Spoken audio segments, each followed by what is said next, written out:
Γεια σας φίλοι μου, θα εξετάσουμε και σήμερα την αμφισβητούμενη φάση κατά πολλούς στο match PAOK εναντίον του Πας Γιάννενα και αυτή τη φορά πάλι είναι εναντίον του Πας Γιάννενα η φάση και θα δούμε ένα γκολ που κατοχυρώθηκε υπέρ του PAOK αν ήταν όντως offside ή δεν ήταν. Για την εικόνα θα πάμε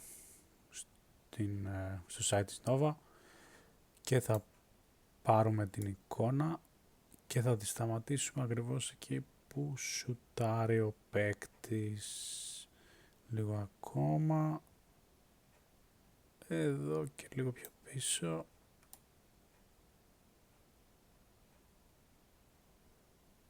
Εδώ νομίζω είμαστε καλά. Τώρα ανοίγουμε την εικόνα μας όπως και πριν στο GIMP για να κάνουμε τη γραφική απεικόνιση. Εδώ βλέπετε είναι λίγο πριν σουτάρει ο παίκτης και έχουμε εδώ την εικόνα μας. Ξεκινάμε την διαδικασία για να φτιάξουμε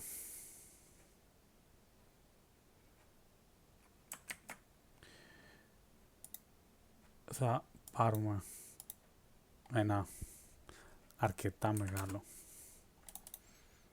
νούμερο για να χωράει η εικόνα μας μέσα στο canvas. Θα φέρουμε την εικόνα στη μέση, θα φτιάξουμε ένα καινούριο layer όπως έχω πει και στα προηγούμενα tutorials και θα δούμε εδώ πως φαίνεται. Εδώ είναι το canvas και εδώ είναι η φωτογραφία μας. Ξεκινάμε τώρα με ακόμα ένα καινούριο layer και πάμε να κάνουμε τις πρώτες βοηθητικές γραμμές.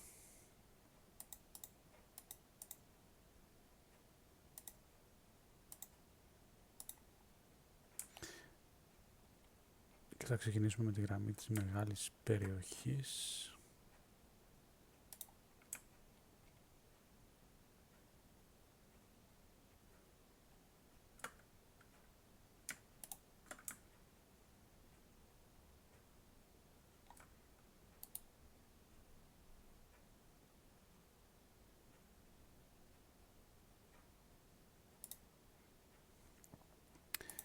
Θα επεκτείνουμε τη γραμμή μας σε ένα πολύ μεγάλο μέγεθος γιατί είναι δύσκολη η λήψη αυτή, αλλά πιστεύω θα τα καταφέρουμε. Μετά τώρα επειδή βλέπετε δεν έχουμε άλλες γραμμές, θα πρέπει να πάρουμε τις γραμμές του γηπέδου από το χόρτο.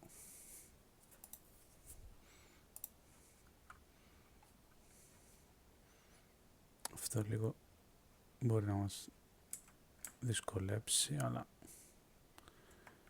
πιστεύω θα το καταφέρουμε.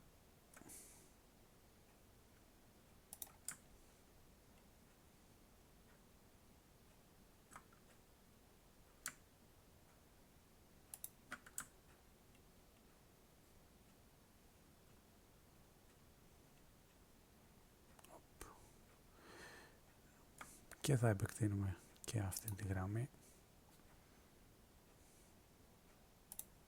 όπως την προηγούμενη και θα την επεκτείνουμε μέχρι να βρούμε την τομή τους. Τώρα όπως είπαμε και στο προηγούμενο βίντεο, το κόκκινο είναι για τον επιτιθέμενο και πάμε να τραβήξουμε τη γραμμή του επιτιθέμενου.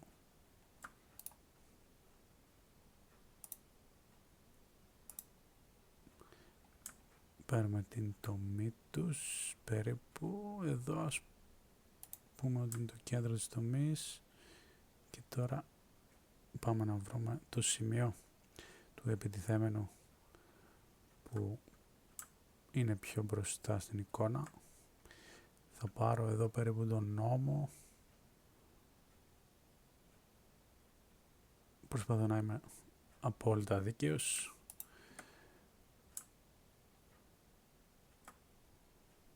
Κάνουμε πάλι το ίδιο.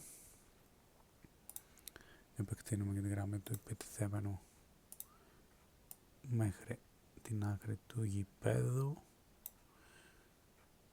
και λίγο ακόμα, ας πούμε, και τώρα θα τραβήξουμε και τη γραμμή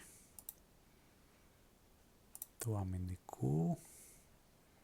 Είπαμε ότι ο αμυντικός έχει πάντα το μπλε χρώμα, ανεξάρτητα ποιες ομάδες παίζουν. Πηγαίνουμε πάλι στο σημείο τομής που πήραμε την προηγούμενη. Πήραμε το προηγούμενο σημείο αναφοράς και τώρα πάμε να βρούμε το σημείο του αμυντικού που παίζει. Όπως βλέπετε, κάπου εδώ είναι όμως. Το φέρω εδώ, να είμαι έτσι όσο πιο δίκαιος.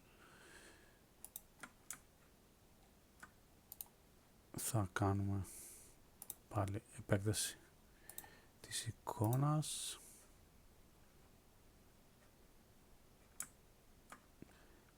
Και θα επεκτείνουμε και αυτή τη γραμμή μέχρι την άκρη του γηπέδου. Και τώρα, όπως μπορείτε να δείτε, αφού φέραμε τις γραμμές, κάνουμε zoom και βλέπουμε ξεκάθαρα ότι η μπλε γραμμή του αμυντικού είναι πιο μπροστά από τη γραμμή του επιτιθέμενου. Αυτό σημαίνει ότι καλύπτεται ο παίκτης του ΠΑΟΚ. Το γκολ είναι καθαρό, η φάση είναι οριακή. Εδώ η απόσταση είναι περίπου με μια ματιά, μια μύτη του παπουτσιού, ελάχιστη απόσταση, ελάχιστα εκατοστά. Αλλά βλέπουμε ότι και σε αυτήν την περίπτωση το VAR πήρε σωστά την απόφαση και κατοχύρωσε το γκολ υπέρ του ΠΑΟΚ. Ευχαριστώ πολύ. Να είστε καλά.